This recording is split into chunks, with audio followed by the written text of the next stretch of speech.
A special thank you to each of our subscribers who make this channel possible. Here's today's story. In a significant development for Lebanon's political landscape, U.S. envoy Tom Barrack expressed his satisfaction with the Lebanese government's response to a proposal aimed at disarming the militant group Hezbollah. Speaking from the presidential palace in Beirut following a meeting with President Joseph Aoun, Barrack conveyed optimism about the potential for progress in Lebanon amid its ongoing political and economic turmoil. The envoy's remarks came as Lebanon grapples with the aftermath of a devastating war with Israel and the pressing need for economic reforms. Barrack stated that the Lebanese government's 7-page response to the U.S. proposal was spectacular given the complexity of the situation and the short time frame in which it was delivered. He emphasized that both the U.S. and Lebanon are committed to finding a resolution to the long-standing issues surrounding Hezbollah's armament and the broader security situation in the region.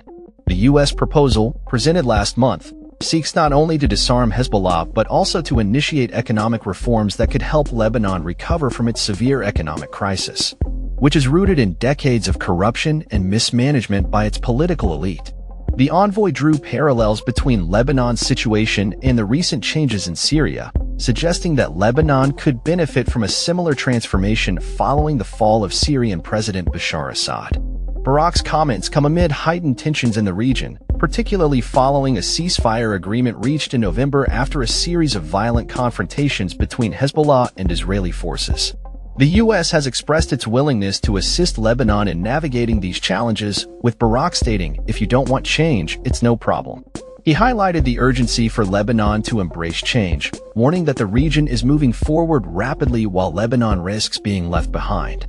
Hezbollah's refusal to disarm has been a central issue since Israel's withdrawal from southern Lebanon in 2000, and the recent conflicts have only intensified calls for disarmament. The 2006 war between Israel and Hezbollah resulted in significant casualties and destruction on both sides, with over 4,000 deaths reported in Lebanon alone. Since the ceasefire, Hezbollah has reportedly reduced its military presence along the Israeli border, but tensions remain high as Israel continues to conduct airstrikes targeting Hezbollah infrastructure. Barrack's visit and the U.S. proposal come at a critical juncture for Lebanon, as the government seeks to establish a monopoly on armed force and ensure the security of its borders.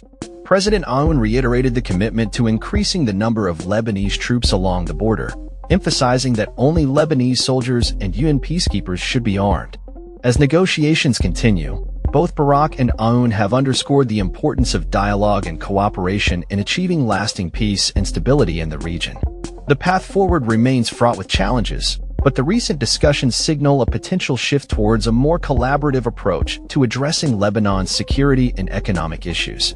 The U.S. envoy concluded his remarks with a hopeful outlook for the future, stating, "We're both committed to get to the details and get a resolution." As the situation evolves, the international community will be closely watching Lebanon's progress in disarming Hezbollah and implementing necessary reforms to foster a more stable and prosperous nation. That's all for this story. We upload videos every day covering many different subjects, so hit that subscribe button to stay informed. Thanks for watching.